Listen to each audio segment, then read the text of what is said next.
भजन और भोजन हमेशा एकांत में ही अच्छा लगता है। भजन और भोजन एकांत का मतलब है जहाँ एक के बाद अंत हो जाए। और अब भोजन की व्यवस्था इतनी है, जैसे आपने कभी पशुओं को बैठ के भोजन करते देखा है? पशुओं को नहीं, इंसान बैठ के करते और पशु खड़े होके। अब तुम कहोगे ब्याह बारात में जाओ, ले प्लेट पूरे ग्राउंड के चक्कर लगाते हैं। जैसे पशु दो जगह यहाँ मुंह मार लिया, दो जगह यहाँ, वैसे ही प्लेट लेंगे और दो यहाँ से उठाए, दो यहाँ से उठाए, पूरे ग्राउंड के चक्कर। बोले ये भारत देश की संस्कृति, अगर बड़ा आदमी ऐसा काम नहीं कराएगा, ये सब नहीं कराएगा तो फिर वो बड़ा आदमी है ही नहीं। और पहले एक नियम था, ये तो चलो धार्मिक चीज है, पहले शादियां होती थी तो शादियों में नाचने वाले बाहर के आते थे और खाना बनाने वाले घर के होते थे। अब नाचने वाले घर के और खाना बनाने वाले बाहर के। पहले लोग खाते थे घर पे और शौच क्रिया करने बाहर जाते थे। अब खाए के बाद तैयार शौच क्रिया घर में कर रहे, बोलिए गोविंद भगवान की। पहले चाहे कितना भी अच्छा घर बनाओ, वो चाहे कितना भी पुराना, चाहे कच्चा हो, उस पर लिखा होता था राधे राधे सीताराम, राधे श्याम, ये सब। और अब चाहे संगमरमर का बना हो, 10 मंजिल मकान हो, उसके बाहर लिखा होगा कुत्तों से सावधान। इसका मतलब ये है कि आदमी अंदर रहते ही नहीं है ना। आपने डाल ही रखा। मैं घर उसको नहीं कहते जो 10 मंजिल मकान बनवा ले, ईंट गिट्टी सरिया बालू सीमेंट सब इकट्ठा कर लो। घर बनाने में टाइम थोड़ी लगता, मकान बनाने में। लेकिन घर हम उसे कहते हैं जहां 2.5 लाख 3 लाख की डाइनिंग टेबल न हो चलेगा, लेकिन वहां चटाई बिछा कर के अगर 4 भाई हैं और चारों एक साथ भोजन कर रहे हैं, उसे हम घर कहते हैं। आजकल दिक्कत तो एक ही है कि आदमी के घर में सोफा सेट है, डाइनिंग टेबल का सेट है, ड्रेसिंग टेबल का सेट है, लेकिन आदमी का दिमाग अपसेट है। ये मुसीबत है। अगर आपके 10 मंजिल मकान बने हैं और वहां कोई आपसे प्रेम से बात करने वाला नहीं है, अपने ईगो अपने घमंड में है, आप समझ लेना कि वो घर शमशान से कम नहीं है। और शमशान हम उसे कहते हैं सम्माने बराबर, सम्माने और शान, जहां चाहे राजा हो चाहे भिखारी हो, सबकी शान जहां जाके बराबर हो जाए, उस जगह का नाम है शमशान। और फिर आपको घमंड है किस बात का?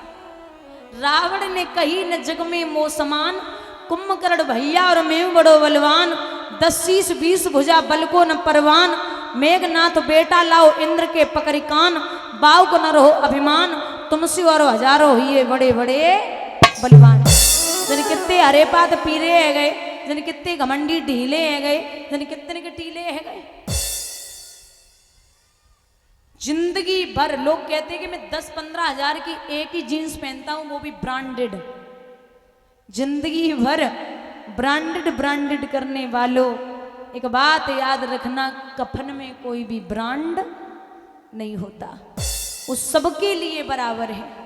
लिखते विद्वान, कमाए ले नर हीरा मोती, कफन में जेवनाएं होती।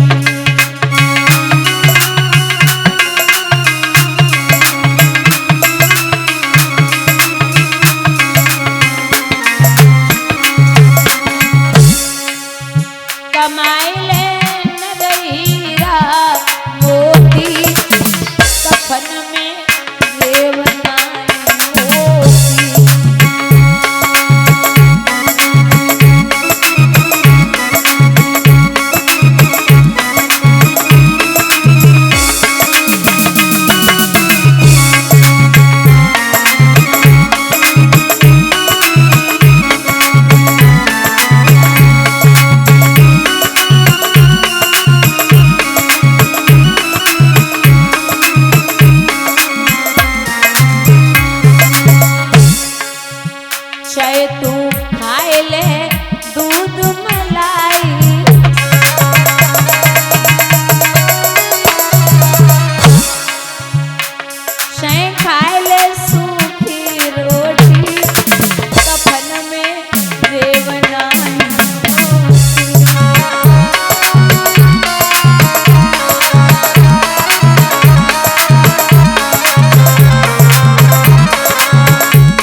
कोई नहीं परमानंद यहाँ पे।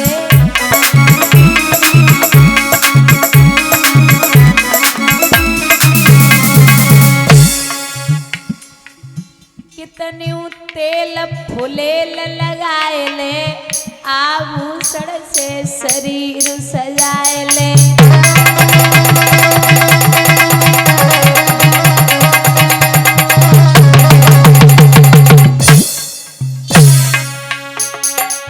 चाय लगाए ले सेंट यहाँ पे, कोई नहीं परमानंद यहाँ पे।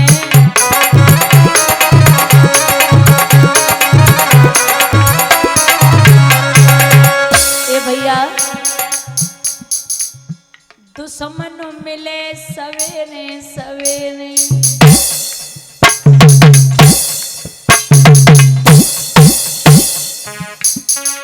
मतलबी यार ना मिले।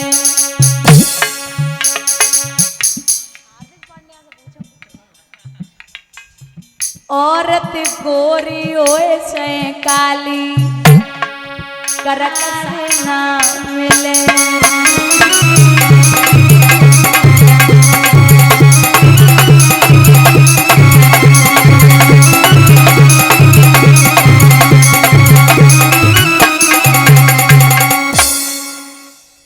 यहाँ वो भजन में बैठे, नेत्र नहीं खोले परीक्षित, बुलाते रहे। तो तक्षक नाम का मृतक सर्प पड़ा था, उसे उठाया, महात्मा के गले में डाल दिया। उनके पुत्र संगी ऋषि गंगा में स्नान कर रहे थे। किसी ने जाकर के कहा कि आपके पिता के गले में मृतक सर्प पड़ा है। उंजली में जल लिया, उस श्राप दे दिया कि ओ धन के मत बाले राजा, ओ माया मद के दीवाने, मेरे हाथों से लिख दई है तेरी मौत तो विश्व विधाता ने। बस सावधान, बस सावधान, ओ तक्षक जीवित हो जाओ, सातवें रोज इस पापी को दुनिया से यमपुर पहुंचाओ। हम और आप आए हैं 7 ही दिन में और जाएंगे 7 ही दिन में। भागवत के 7 ही अक्षर हैं, 7 ही महाद्वीप हैं, 7 ही समुद्र हैं, 7 ही भामरे पड़ती हैं। 7 ही दिन का श्राप लगा, 7 ही दिन कथा होगी, 7 ही दिन में उद्धार है। बोलिए गोविंद भगवान की। आई मौत छोड़े नहीं, रोचे देश विदेश, और बिना मौत मरियो नहीं, चाहे बिचरो देश विदेश। 2 दिन की झूठी दुनिया है और ये जन्म मरण का फेरा है। कोई आज मरे कोई कल मरे, ये हाल सभी का होना है। एक दिन ऐसा आएगा कोई काऊ को नाय, और घर की नारी का करे जतन की नारी ना। वैसे भी भागवत का ही प्रमाण है कि विश्वासम पात्रम किमस्ते लोके नारी, विश्वासम पात्रम न किमस्ते लोके नारी। औरत पे विश्वास करो लेकिन अति विश्वास मत करो। अपनी पे तो कर लो लेकिन पराई पे धोगे मत कर लियो। कुत्ते की मौत आती है तो वो गांव की तरफ भागता है, और आदमी की मौत आती है तो पराई औरत की तरफ भागता है। श्राप लगा तो राजसी वस्त्रों को त्याग दिया। योगी वस्त्र धारण करके हर हर गंगा के किनारे पहुंचे, जहाँ 88,000 ऋषि एकत्रित हैं, जहाँ व्यास भगवान भी हैं। लेकिन कोई ऐसा नहीं है जो परीक्षित का 7 दिन में तारण तरण कर सके। इतने में क्या देखा कि इतने में सुखदेव जी छिटकाए थे केस, जा पहुंचे उस भूमि पर लिए दिगंबर भेष। श्री सुखदेव भगवान जो मैया के गर्भ से, एक विद्वान कहते कि 12 साल के बाद बाहर आए, और एक विद्वान कहते कि 16 वर्ष के बाद बाहर आए। ये सुखदेव जी वैसे तो जन्म हो चुका, लेकिन थोड़े से शब्दों में आपको समझा दें। एक समय पूरे दुनिया में विश्व में एक ही नाम था कि जिसको भी सुननी उसको अमर कथा सुननी है। और अमर कथा कोई और नहीं, श्रीमद् भागवत कथा को ही अमर कथा कहते हैं। यही कथा भोले बाबा ने मैया पार्वती को श्रवण कराई थी, यही कथा मैत्रेय जी ने विदुर जी को श्रवण कराई, और यही कथा सूत जी ने शौनकादिक ऋषियों को श्रवण कराई, और यही कथा श्री सुखदेव जी ने परीक्षित महाराज को श्रवण कराई। तो एक दिन मैया गौरा ने बाबा की कलाई पकड़ी और जवाब दिया, बाबा हमें अमर कथा सुननी है। बाबा बोले सुनाऊंगा, जरूर सुनाऊंगा, लेकिन जब तक मैं कथा सुनाऊं तब तक आप हूं की आवाज देती रहना। और ये सत्यता भी है कि चाहे मैं हूं चाहे कोई और वक्ता हो, जब तक कथा श्रवण कराई जाती है, कभी कभी आप मेरे सामने बैठे और मैं बोलती जा रही, आप मुंह लटकाए बैठे, चले गए पिट के आए हो घत्ते एकदम सुस्त। जब भी सामने वाला कथा बोले तो सामने से ऐसा रिस्पॉन्स आना चाहिए, मतलब ऐसा समझना चाहिए कि गर्दन हिल रही है तो पता चल रहा है कि आप जग भी रहे हो और कथा श्रवण भी अच्छे से कर रहे हो।